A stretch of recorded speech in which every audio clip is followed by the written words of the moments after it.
வணக்கம். இன்றைக்கி நம்ம பார்க்க போகிற சமையல் ஒரு அருமையான ரொம்ப சிம்பிளான சுவையான மோர் குழம்பு எப்படி செய்யலாங்கிறத பார்க்கலாம். அடிக்கிற வெயிலுக்கு இந்த மாதிரி மசாலா இல்லாமல் சிம்பிளான ஒரு மோர் குழம்பு வச்சு சாப்பிடுங்க, சூப்பராக இருக்கும்.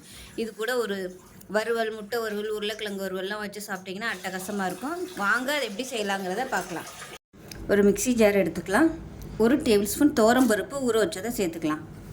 அதில் ஒரு 15 நிமிஷம் ஊற வச்சு வச்சுருக்கேன். அதே மாதிரி 1 டேபிள் ஸ்பூன் பச்சரிசி, அதுவும் நல்லா ஒரு 15 நிமிஷம் ஊற வச்சு வச்சுருக்கேன், அதையும் சேர்த்துக்கலாம்.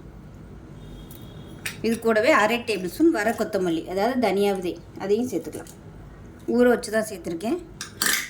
இது கூடவே 2 பச்சை மிளகா, காரம் எவ்வளோ தேவையோ உங்களுக்கு எவ்வளோ பிடிக்குமோ அதுக்கு தகுந்த மாதிரி சேர்த்துக்கோங்க. 1 டீஸ்பூன் போல் சீரகம், ஒரு 5 சின்ன வெங்காயம் சேர்த்துக்கலாம். இது கூடவே 1/4 மூடி அளவுக்கு துருவன தேங்காய் சேர்த்துக்கலாம். தண்ணி ஊற்றி நல்லா நைஸாக அரைச்சிட்டு பார்க்கலாம். இது கூடவே 3 பீஸ் வர மாதிரி இஞ்சி சேர்த்துக்கலாம், சொல்ல மறந்துட்டேன். இப்போ இதையும் சேர்த்து அரைச்சிட்டு பார்க்கலாம்.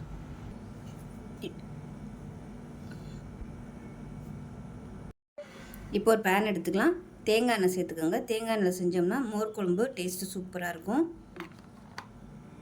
எண்ணெய் நல்லா சூடாயிடுச்சு. 1 டீஸ்பூன் போல் கடுகு சேர்த்துக்கலாம்.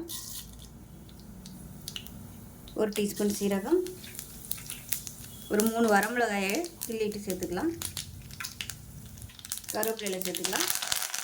1/4 டீஸ்பூன் பெருங்காயத்தூள் சேர்த்துக்கலாம். கண்டிப்பாக பெருங்காயத்தூள் சேர்த்துக்கோங்க, மோர் குழம்புக்கு நல்ல வாசனையாக இருக்கும். அது நல்லா பொரிஞ்சதுக்கப்புறமா அரைச்சி வச்சுருக்க அந்த தேங்காய் பேஸ்ட்டை சேர்த்துக்கலாம். சேர்த்துட்டு இந்த தேங்காயோட பச்சை வாசனை போகிற அளவுக்கு ஒரு 2 நிமிஷம் மட்டும் கொதிக்க விட்டால் போதும். இப்போ மிக்சியை அலசிட்டு தண்ணி சேர்த்துக்கலாம். இப்போ இதில் மஞ்சள்தூள் சேர்த்துக்கலாம். தண்ணி தேவைப்பட்டுச்சுன்னா இன்னும் கூட நீங்கள் சேர்த்துக்கலாம். ஏன்னா நம்ம துவரம் பருப்பு, பாசிப்பருப்புலாம் போட்டிருக்கனால நல்லா கெட்டியாகவே வரும்.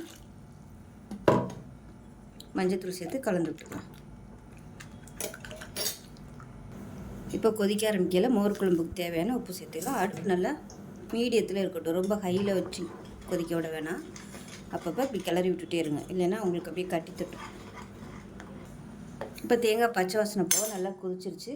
இப்போ பார்த்திங்கன்னா நல்லா 1 கப் அளவுக்கு தயிர் கடைஞ்சி வச்சுருக்கேன். இப்போ கேஸ் அமர்த்திடலாம். அமர்த்திட்டு இந்த தயிரை சேர்த்துக்கலாம்.